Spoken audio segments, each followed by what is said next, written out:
Hi, I'm Robert. And I'm Evelyn. And this is Talking About It. Yes, it is. And before we start, I just wanted to do a quick apology for the last episode. We had some editing problems. We had the same editing problems with this episode. But hopefully it'll be better because we noticed it only 8 minutes in instead of like 20 minutes in. Right. And not to name the program, but it is free. And so... Yeah, I do pay for the free version. So, yeah, I'm going to have to get a better version. Yep. Coming soon. I'm going to try reinstalling it first, but... Okay.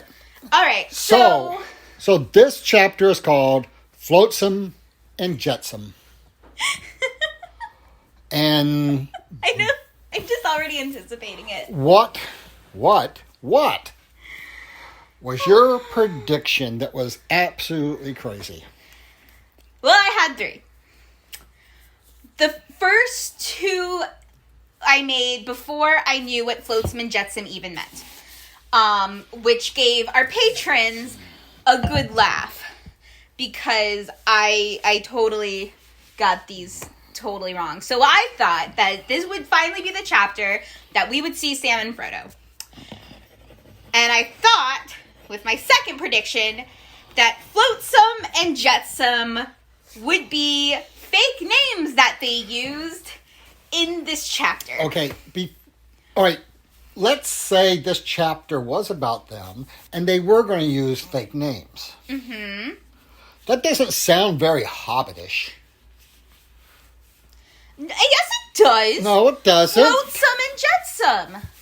Okay, so I didn't read it as Floatsam and Jetsam. I read it as Flotsam and Jetsam is the way that I read it first. Right, so 2 things. Uh-huh. 1, why would Sam put Sam in his name if he was trying to go under a different name?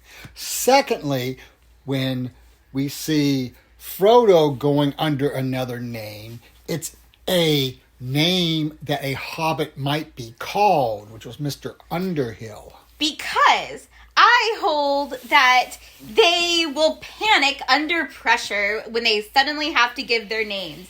And this is what I thought, that they would just panic and be like, Sam.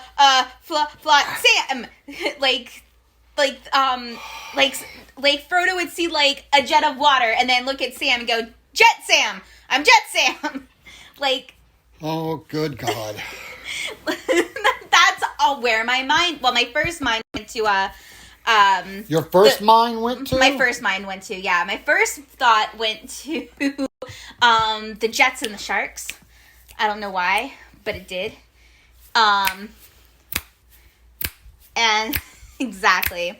And then, after I was told what Flotsam and Jetsam means, which, Dad, will you proceed with that right now? Sure. So, Floatsam and Jetsam, those are nautical terms. Mm-hmm. Floatsam is usually floating wreckage, and Jetsam is usually discarded goods or wreckage that has washed up on the shore. And with this knowledge, I decided to keep my prediction that it would be Sam and Frodo as they were journeying along on the river and come to this stuff. So something slightly intelligent came from this madness. Slightly. Yeah. So, speaking of Discord real fast, as you heard on Discord, I got made fun of very profusely for this. And if you want to join in on the fun, we just started a meme channel because we've been doing a lot of memes. It's been a lot of fun. And for patrons only, we're coming up on halfway through the book, which means halfway through the entire series.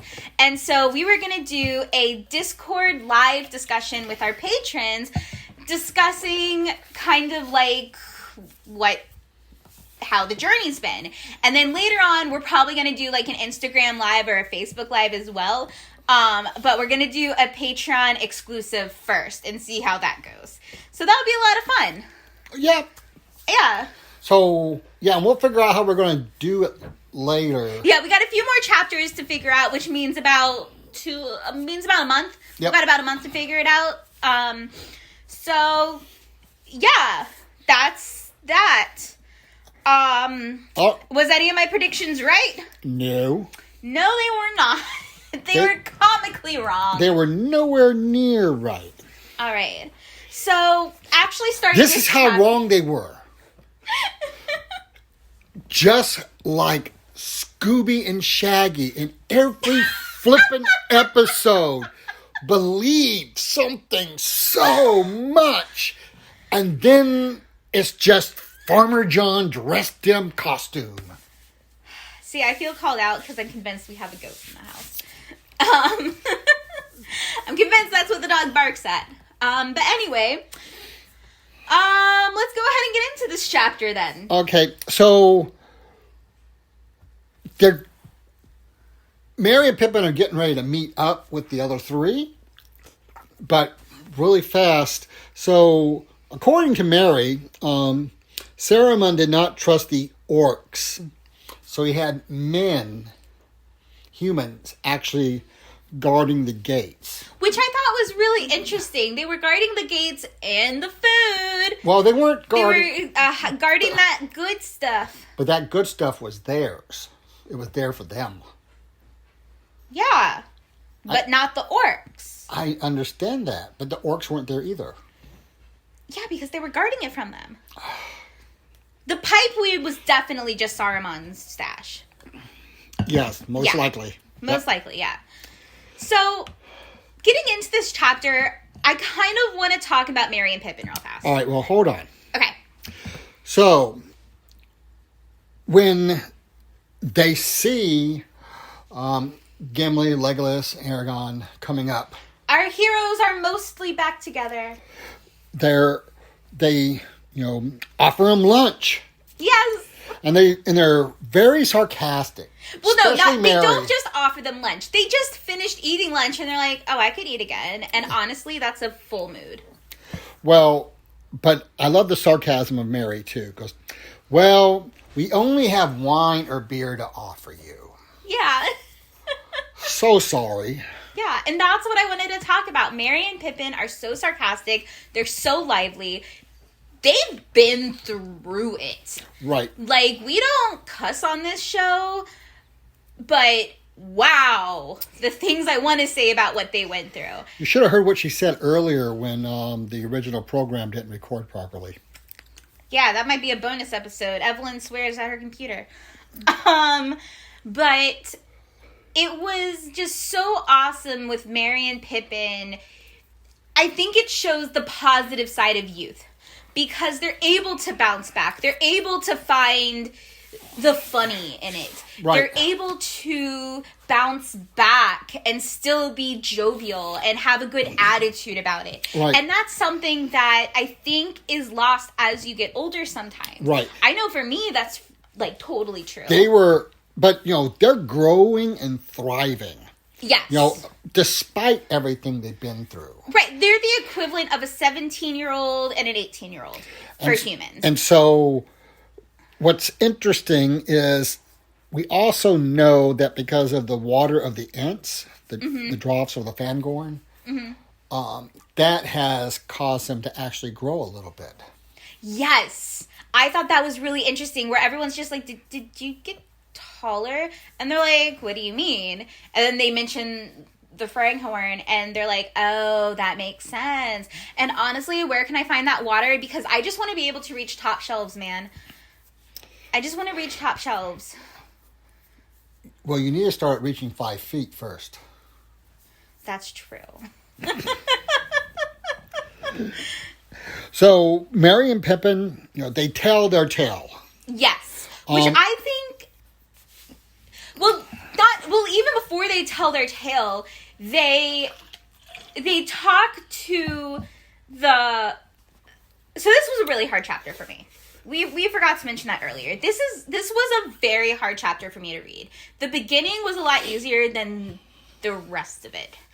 And so that's what I was going to focus on, was just the beginning, since I got through that a little bit easier. But this chapter was almost, not quite, but almost as difficult as the Council of Elrond. Right, and... there's just something about other people telling stories with other people talking that just, it throws me off. Just as a literary device, it doesn't work for my brain. So Merry and Pippin are very lighthearted in their tales. Yes. They talk to Aragorn, Gimli, and Legolas about their time with the orcs first, which Tolkien very kindly did not rehash. But they basically say... Yeah. They basically confirm that Aragorn was right. Right. And they talk about how it's just like, oh, you retrieved my pen. It broke my heart to leave it. And he's like, well, you did the right thing. And that just, like, I feel like that itself was really good for Merry and Pippin to hear that they did the right thing in the moment because they have not before. Right. And it's interesting because Pippin is also struggling to describe what an ant's eyes look like. He's like obsessed with the eyes. This is not the first time he's mentioned right, eyes. Yeah. Like, he's very obsessed with these eyes. And I guess it just must be this, like, hypnotic thing. I think... I don't think it's hypnotic. I think it's... They are just so wide and bright and all-seeing. Mm-hmm. And you can... And it's also probably the only part of a tree ant's face, if you want to call it a face, that probably shows any expression. Huh. That is true. Yeah. So, but here and then Mary's like, well, let's pretend we're all back in Riverdale. As they, like, chow down. Right. And, oh my God, I was laughing so hard at Merry and the pipeweed. Like, he's just there smoking away, having the time of his life, and someone makes the mistake to ask him about pipeweed, and he's ready to go on a full history of pipeweed. Right. And they're like, no! Like, it's Gandalf. Gandalf's like, nope, nuh-uh, nope. Not gonna happen, right. Which I thought was hilarious. But Gandalf can go on and on, but he's like, get a hobbit on pipeweed? Oh no, sir. Oh my God, that part had me chuckling. But this is, I mean, it's interesting to know that this is the good hornblower stuff. Yeah, it's like the good stuff. The really good stuff. The long bottom and the hornblower. And what this means is... This is how Neville Longbottom's family made their money. And that's my Harry Potter reference for the episode to continue. I got a pain behind my eye. All right, so... You should have seen my dad's expression, guys. So, anyhow. But this means that Saruman's had spies. That means he... Into the Shire. Yeah. Into the Shire. That was something that struck me. That means somebody has been to the Shire to at least buy this stuff. Right, which is really interesting because when you look back on it, because this is what I was thinking, like, as I was reading it, was Saruman basically made fun of Gandalf. He read him for filth for, like, being around the hobbits and enjoying hobbit things. And yet, this hypocrite right here has his own pipeweed and enjoys it. So, it's very much that, like, rich villain who enjoys luxuries but makes fun of other people for it. Right. It's like that meme, what's trashy if you're poor but classy if you're rich. Yeah. And that's Saruman. So, but also something I really find interesting is that, so Pippin brought pipes. Yeah, Pippin didn't just bring a pipe. He brought a spare pipe. And he's like, I don't know why I brought this. But No. I mean, he might have said that. But if you really read deeply into it, these pipes are as precious to him as that ring is. That is true, yeah. He didn't want to leave them behind. Yeah, these are, I mean, it's because they're heirlooms, right? They're heirloom, and they're the last vestige of home. Yeah. It's something from home small enough to put anywhere. Right, where he's able to just, like, put in a pocket and the orcs wouldn't bother with it. And after they start telling their tale, tell a good bit of their tale, Aragorn says, he has a weariness such as I have seldom felt before. Mm-hmm. So, and this is Aragon. Yeah. And I know I said this before, but again, I really like the fact that they're telling this tale and they're saying all the choices they made, and they're unsure of their choices, like leaving the pen and trying to escape. And they're like, no, you did the right thing. You used your luck to an advantage. That was good. And I think for Merry and Pippin, they needed that because they're always called a fool of a took and such. Right. So getting that positive reinforcement for them, I think, is also instrumental to their development and growth. Right. And they talk about the 3 very horrible days. Yes. And they talk about Boromir's last fight. Yeah, that was sad to rehash. Right. And Merry gets all those things that he dropped back from Aragon, which he considers to be a good omen. Yes. And Pippin gets back that brooch. Mm-hmm.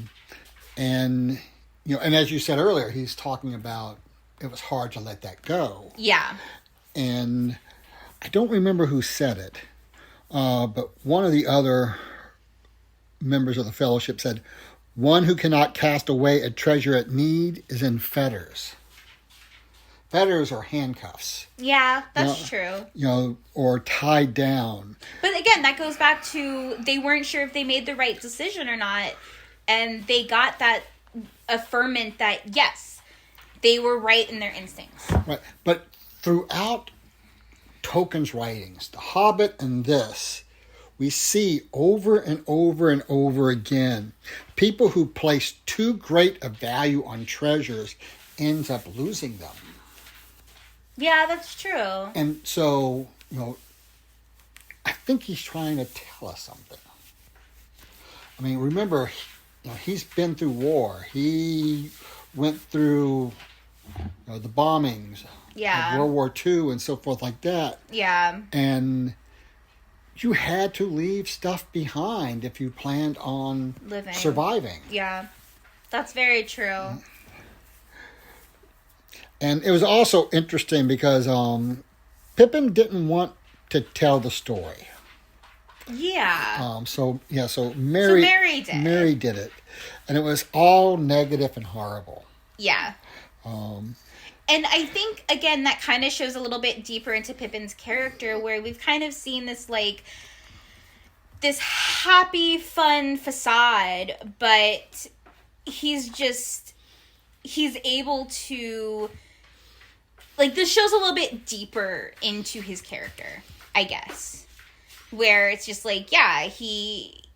he's not all fun and games. There's some pretty horrible stuff that he's been through that he doesn't necessarily want to talk about. Right. And they talk about also the Ents song as they marched. So this gets into the part where... But we only... You're going to have to take the lead on, because this part, it was just awful for me. Well, I'm sorry. It was so hard for me to, keep track of what was happening and I just had to keep rereading. It was a rough time. But, I mean, and at least Tolkien doesn't give us what an Ent song probably is. Oh, thank God. I know. I thought of that. And that was a really... I mean, and so we only know the 2 stanzas that through Isengard, though Isengard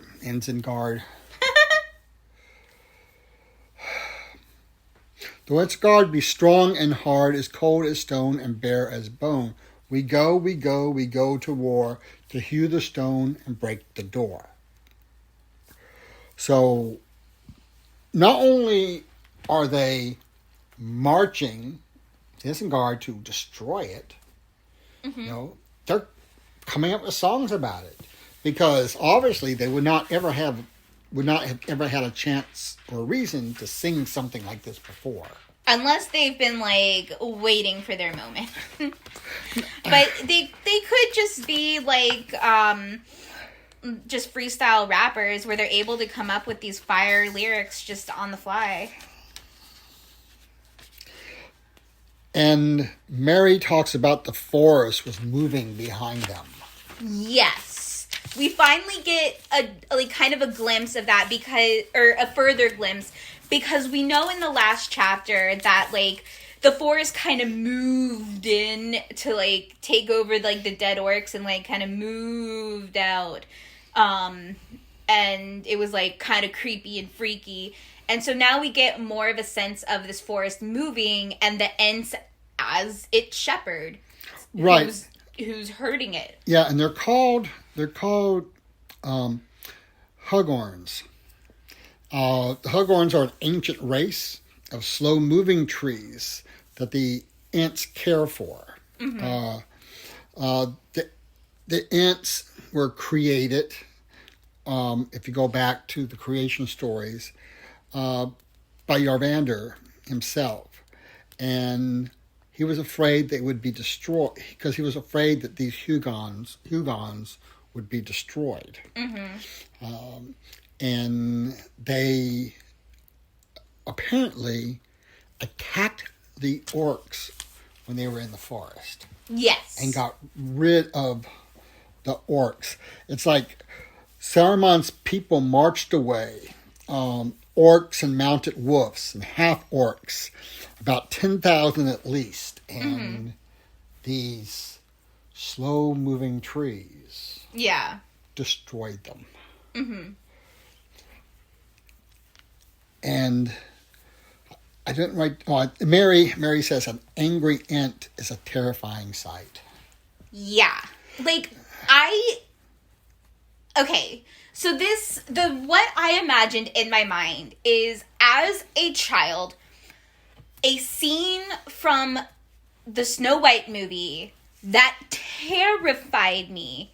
Okay, I know, Dad's giving me a what look, and I know you guys are probably giving me a what is she talking about look. Okay, in the Snow White movie, the whole tree scene when she's running away and her clothes are getting, like, ripped up, like, that terrified me as a kid. And what further made that worse was one of my few memories from going to Disney World when I was 10 years old, was that part of the Snow White ride at Disney World, which I remember crying so bad that they had to take me off the ride. And so that's kind of where my mind went, was back to, like, 4 or 5 year old, like, self, where I just imagine, like, this dark forest with thorns and branches just clawing at you in just such a subtle way, but a terrifying way, because it is so subtle and you can't predict it. And it's dark and you can't really see. So these Ents, these are great gates. These are huge gates. These are gates that have been around forever. Yeah. And the Ents take them down in 5 minutes. Yeah. I mean, this is how strong and angry they were. And then we hear from Aragon that at one time, Saruman was as great as his fame made him. And that's something that we've heard a lot, is that Saruman was truly Saruman the White at one point, but he let his ambitions get the best of him. Yeah. And he had power over the minds of others. Yeah. So that's why he was able to control the orcs, control the men, and even control Wormtongue. Yeah. So he made a big mistake not taking the Ents into account. Yeah, for sure. So Aragon, I don't remember if he says these exact words or if these are the words I think of, is that, he was foolishly confident. Yeah. That, he had everything under control. Oh, yeah, for sure. And also, the Ents let the men go after they were questioned. Mm-hmm. And then Saruman fled in panic. Go ahead. Can I just say that I just thought of this. Now that I'm thinking back on it and really reviewing it, I hate to go on another slight rabbit hole, but it kind of gives me Voldemort vibes, where I know, just wait. It gives me Voldemort vibes where that, like, deep ambition and that overconfidence and that self-assuredness is their initial downfall because they're so sure of themselves. So... I'm relating it to stuff I know. So and so there's another ant that's talked about, Quickbeam. Mm-hmm. Quickbeam actually saw Saruman go. And Quickbeam seems to be an unusual name for an ant, apparently. I mean, it makes sense. I mean, the word... They aren't quick. I know, yeah, they're not Do quick. they even have a word for quick? Well, apparently they do. But what is quick to an ant? And don't be so hasty. And they called Saruman the tree killer because, I mean, he's cutting down these trees and ripping them up in order to fuel these furnaces and industrialization and everything. It's definitely a punch to industrialization. Well, and if you think about it, Tolkien probably grew up when industry in England was still king. Yes, yeah, he definitely grew up in that time period. Yeah, I mean, where... And we know he valued the countryside over the city life. So, right. Like, I don't know if he ever spoke on his views on industrialization. I think we've mentioned this before. But it definitely feels like he has, like, not the most positive views on it. Yep. And then...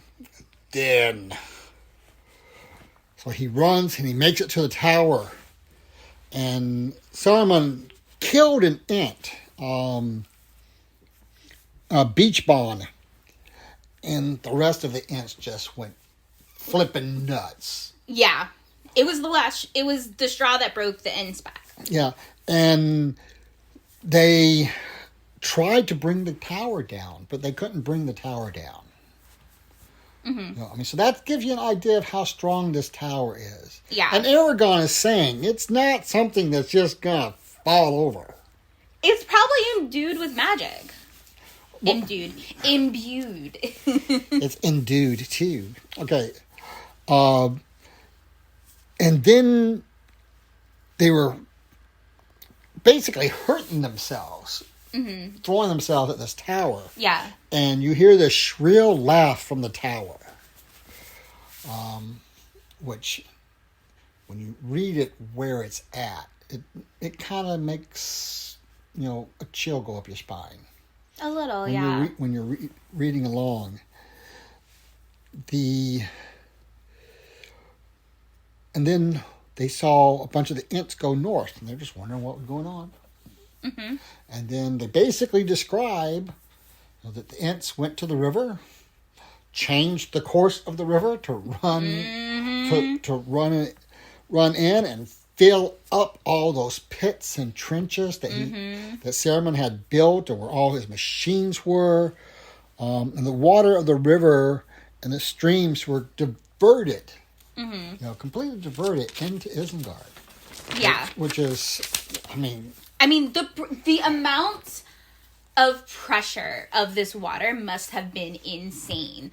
Because for those of you who aren't, like, aware about water streams and canals, something that you never do is make water run straight, because it's going to corrode very fast, very hard, very deep. And that's exactly what happened. This water had obstacles, and the water just breaks down obstacles. That's why when you're playing rock, paper, scissors, they don't have water, because water would kill everything. Okay. And then, now that the conversation and the story sharing is over. Yeah, finally. Here comes Gandalf riding up. Yeah, he's like, hey, I'm back. Because Gandalf's like, I don't want to be here for this.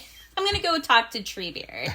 Well, but Gandalf already seems to have already known what the plans were, too. Yeah, that's true. He was kind of like just bouncing around back and forth during the last battle anyway. So he probably had some idea. He probably saw the Ents, like, taking care of everything, talked to Treebeard for 20 minutes, which means, like, a sentence. And then, like, went back, like, they got it. Well, it's interesting, too, because when you think about it, when the hobbits told Treebird, tweet. When the hobbits told Treebeard about Gandalf falling, Treebeard said, well, I do not know what to say. Come now. So he probably already knew that Gandalf survived this. Right. But he didn't know if he should let the hobbits know. Because, I mean, just think of the word. I mean,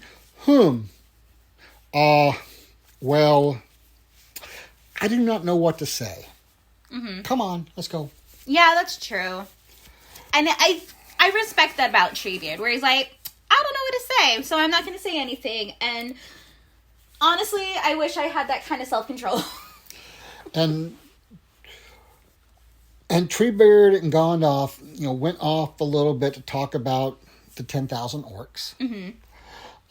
And then Gandalf just said, bye! And he's off again. Yeah. Gandalf is just, like I've said it before and I'll say it again. He's that drunk friend that's like Squirrel. Or not Squirrel. He's like, oh, I need to do this thing now. And I'm going to hyper-focus on it and just leave my friends. That's what he is. Right. And the hobbits, it's interesting because, the hobbits are now back together with these other three. And they start to, you see them really holding back from breaking down because they can finally see him now. I mean, they've had this brave face and this funny, sarcastic demeanor. Yeah. But now here you kind of see them just... You kind of see the facade cracking a little bit. A little bit. Where it's definitely a coping mechanism, I think, at this point. Right. That they're just kind of doing it. But at the same time, it's not the worst coping mechanism. Yeah. And so... But then what's really interesting is we're also told that the Ents went back and dammed up everything, and now the river is back flowing like it's supposed to. Which, I mean, honestly, props to them. Because I don't feel like most people would even think about that. Be like, oh, the river needs to go this way because people rely on it, and trees and other wildlife depend on it. Right. So let's bring it back to where it needs to be. And it's like, oh yeah, that actually makes perfect sense. And then we get this little telltale sign from Pippin. Mm-hmm. Now that I know Gandalf was alive, I can sleep. Yeah. Because Pippin, we talked about this during the chapter afterwards. He was the one that kind of took it the hardest. He definitely, or at least showed it the most. Right. Not necessarily took it the hardest, but... So, now, there are no more orcs, no more axes.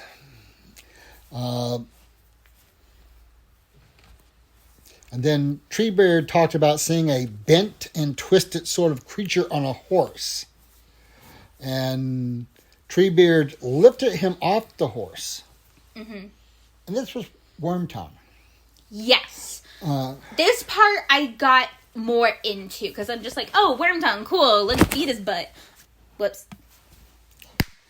This part I was really into, because I'm just like, yes, Wormtongue, let's do this, let's beat his butt. And he says, and Wormtongue goes, let me go away. My message are useless now. And he's just like, no, why don't you go join your buddy up there in the tower? Doesn't he, yeet him up there or something? I don't...